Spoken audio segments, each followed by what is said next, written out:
Don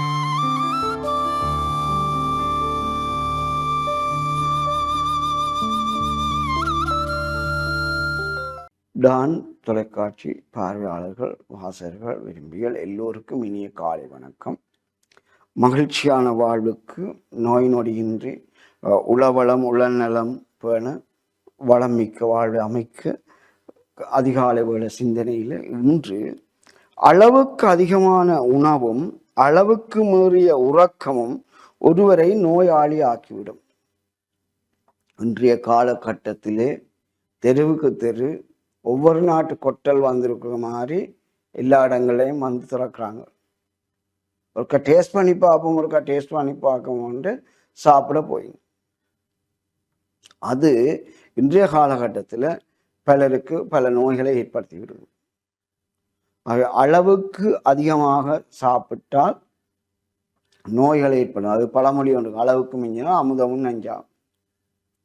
நித்திரை தூக்கம் அளவுக்கு அதிகமாயிட்டுண்டா அதிகம் பாதிப்பை தரும்.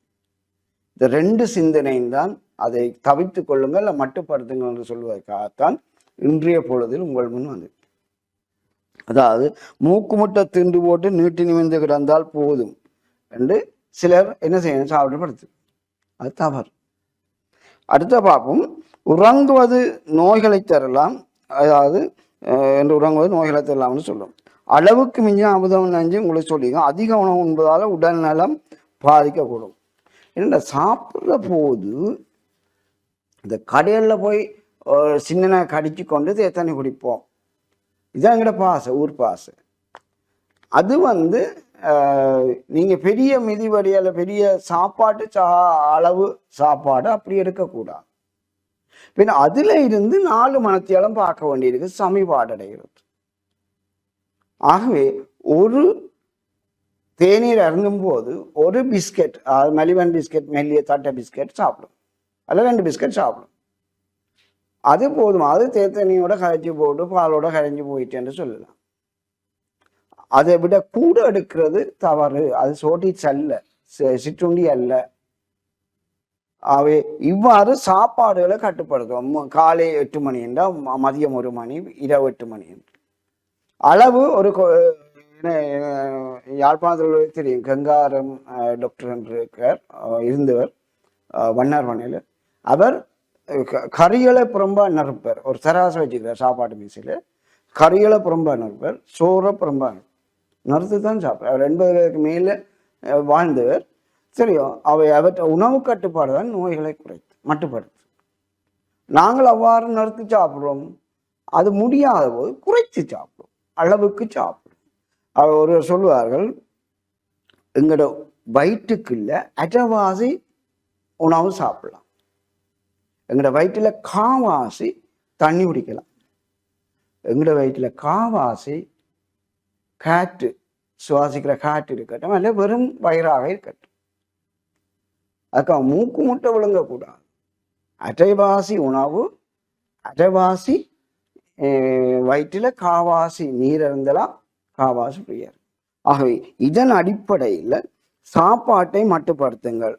அதே போன்று சாப்பிட்டது கொஞ்சம் செமிக்கோணம் உடற்பயிற்சி. அதே போல எங்களோட தூக்கம் எவ்வளவு, நித்திரை அளவின்ற அளவு பார்க்கணும். அதோடு நான் முடித்துக் கொள்ள விரும்புகிறேன். அது 1 வயது தொடக்கம் 2 வயது குழந்தைகளுக்கு 11 தொடக்கம் 14 வரையான மணத்தியால நித்திரை கொள்ளலாம் குழந்தை பிள்ளைகளுக்கு, அல்லது 9 தொடக்கம் 16 மணத்தியால நித்திரை கொள்ளலாம் குழந்தைகளுக்கு. 3 தொடக்கம் 5 வயசு பிள்ளைகள் 10 தொடக்கம் 13 வரை மணத்தியால நித்திரை கொள்ளலாம், 3 தொடக்கம் 5 வயசு பிள்ளைகள்.